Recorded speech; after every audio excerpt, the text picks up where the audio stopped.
Episode 18। Alpha के घर में अंकिता। स्कूल में ब्रेक होते ही ऐना, ईशा और माही खाना खाने के लिए कैंटीन चली गई। उनके पीछे वो 4 लड़कियां भी थीं। इससे अनजान कि उनके दिमाग में क्या चल रहा है, तीनों लड़कियां अपनी ही बातों में बिजी थीं।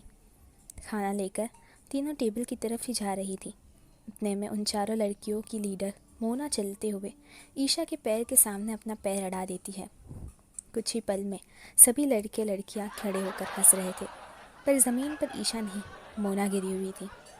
जब उसने अपना पैर ईशा के पैर में अड़ाया तो आयना ने उसे फ़ौरन से अपनी तरफ खींचकर मोना के ही पैर में अपना पैर अड़ा दिया। मोना संभल नहीं पाई और सीधा मुंह के बल जा गिरी। ये देख उसकी तीनों दोस्त भी हंसने लगी, पर जल्दी उन्होंने खुद को संभाल कर मोना को खड़ा किया। मोना का चेहरा देख तो बाकी लोग और भी ज़्यादा हंसने लगे, क्योंकि उसकी नाक सूज चुकी थी। वो गिर गई। ये देख माही और ईशा को पहले तो काफ़ी बुरा लगा, पर उसकी शक्ल देख वो दोनों भी पेट पकड़ कर हंसने लगी। मोना ने उनकी तरफ गुस्से से देखा और वहाँ से चली गई, जिससे पीछे उनके तीनों चमचियाँ भी चली गई। ईशा, माही और आना एक टेबल पर बैठ गई, लेकिन माही और ईशा की हंस हंस कर बुरी हालत थी। बाकी बच्चे भी अब तक हंस रहे थे। ऐना ने ईशा की तरफ देख कहा, मेरे ख्याल से वो तुम्हें बुली करने वाली है, क्योंकि उसने अपना पैर अड़ाकर तुम्हें गिराने की कोशिश की।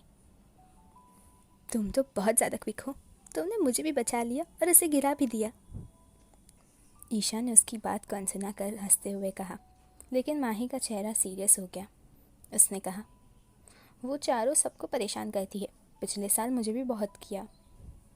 लेकिन क्यों? ईशा ने पूछा। क्योंकि वो ट्रस्टी की डॉटर है और उसे लगता है ये कॉलेज सिर्फ उसका है। माही ने कहा तो ईशा को भी गुस्सा आने लगा। हमें आगे से संभल कर रहना होगा, वरना जो आज सब उस पर हंस रहे थे वो हम पर भी हंस सकते थे। हैना ने आराम से कहा, मेरे होते हुए तुम दोनों को चिंता करने की ज़रूरत नहीं। मैं मार्शल आर्ट में ब्लैक बेल्ट हूँ। मजाक के अंदाज में उसने पंच दिखाते हुए कहा तो माही और ईशा फिर से हंसने लगी। ऑफिस में अंकिता सर पकड़कर हर्ष के सामने बैठी थी। उसने परेशानी से कहा, अपने ही घर में जाने के लिए मेरी हालत चूरों जैसी हो गई है। ऊपर से वो रिहाना की डाई हार्ट फ़ैन मुझे डाई होने पर मजबूर करने लगी है।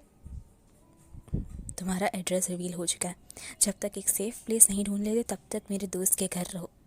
फ़िलहाल के लिए तुम वहीं सेफ रहोगी। हर्ष ने उसके सामने पानी का ग्लास रखते हुए कहा।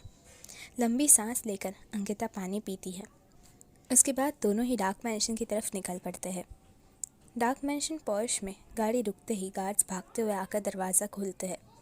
सहमी हुई सी अंकिता हर्ष के साथ बाहर आती है। उसने कहा, यार हर्ष, ये क्या जंगल में ले आए? यहाँ पक्का इंसान रहते हैं या मोगली और उसके दोस्त? हर्ष ने कोई जवाब नहीं दिया तो अंकिता दोबारा गाड़ी की तरफ मुड़कर, मुझे नहीं लगता यहाँ इंटरनेट का कनेक्शन भी होगा। हर्ष ने फ़ौरन उसका हाथ पकड़ लिया। उसने कहा, डरो मत, यहाँ सब कुछ मिलेगा जो तुम्हें चाहिए। उसने कहा। उसी वक्त अल्फ़ा अपने लुक में मुंह पर मास्क लगाए बाहर आया। अंकिता मुड़ी तो उसे देख पहले हैरान हुई और अगले ही पल गुस्से से भर उठी। यही वो आदमी है जिसकी वजह से मुझे घर छोड़ना पड़ा। अल्फ़ा उसके ठीक सामने आकर खड़ा हुआ। उसने कहा, उसके लिए मुझे माफ़ कर दो, गलती मेरी थी, इसलिए मैंने तुम्हारी जिम्मेदारी उठाने की सोची है। हाँ, तुम क्या मेरे बाप हो जो जिम्मेदारी उठाओगे? बाजू मोड़ते हुए उसने गुस्से से कहा। वहीं अल्फ़ा के सभी गार्ड्स और प्रिंस तो अल्फ़ा के इतने शांत भाव को देख हैरान थे। उन्होंने इस आदमी को हमेशा कोल्ड ऑरे में देखा था। अल्फ़ा ने इशारा किया तो सर्वेंट अंकिता का सामान लेकर अंदर चले गए। अल्फ़ा ने अंकिता को हाथ से घर के अंदर चलने का कहा तो मुंह बनाते हुए अंकिता आगे बढ़ गई। उसके जाते ही अल्फ़ा ने एक्साइट होकर हर्ष को गले लगा लिया। बस बस, तुम भी क्या याद रखोगे, ये हर्ष कितना दिलदार है, अपनी तारीफ़ करते हुए उसने कहा और हंसने लगा। अल्फ़ा उसे अपने साथ लेकर अंदर बढ़ गया। प्रिंस अंकिता को कमरा दिखाने ले गया था, इसलिए हर्ष और अल्फ़ा दोनों बेसमेंट में चले गए। उस अंधेरे कमरे में अंगद चिल्लाया जा रहा था और वो पहली बार नहीं था। वहीं लागी कांच की दीवार पर ज़ोर ज़ोर से हाथ मारता और दरवाजे पर भी यही करता। उसका ये सिलसिला जब से आया था तब से चले जा रहा था। हर्ष ने डेविल स्माइल के साथ कहा, क्या लगता है इसे पागल होने में कितने दिन लगेंगे? इसकी कैपेसिटी के हिसाब से 20 दिन काफ़ी है, अल्फा ने कहा और हर्ष की तरफ मुड़ गया। एटू को मथुरा भेज दिया है, जल्दी मैं भी चला जाऊंगा। हर्ष ने कहा, मैं भी आऊँगा, आखिर मैं बच्चे के दुश्मनों को बर्बाद होते देखना चाहता हूँ। अल्फा ने हाँ में गर्दन हिला दी और अंगद को एक बार देखा। दोनों दोबारा घर के अंदर आ गए। हर्ष ने उससे सवाल किया, तुम अपने हथियारों में ज़्यादातर लड़कियों को क्यों रखते हो? एक लड़की लड़कों से ज़्यादा खतरनाक साबित होती है। उनकी मल्टीटास्किंग सोच ऐसे मशीन्स में काबिल तारीफ़ है, और ख़ासकर उन्हें ऑर्डर देने की ज़रूरत नहीं पड़ती। वो सिचुएशन के हिसाब से डिसीजन ले लेती है। वो कभी बेचारी बन जाए तो कोई उन पर शक नहीं कर पाता। अल्फा की बात पर हर्ष स्पीचलेस हो गया। वो दोनों बैठे ही थे, उतने में अंकिता वापस नीचे आ गई। अल्फा ने कहा, कमरा और घर ठीक तो है ना? आई मीन डर तो नहीं लग रहा?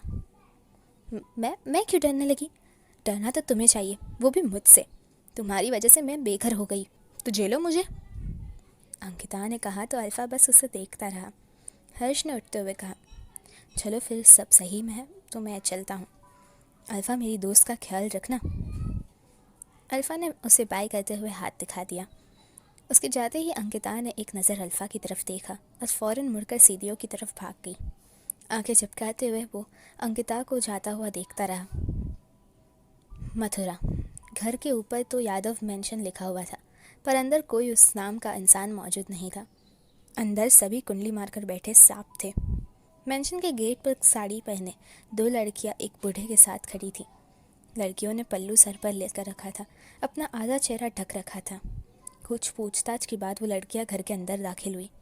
अंदर सोफे पर बैठी एक औरत बार बार फ़ोन लगाकर परेशान हुई जा रही थी। अचानक उसकी नज़र सामने से आती लड़कियों पर गई तो फ़ोन साइड में रख वो खड़ी हो गई।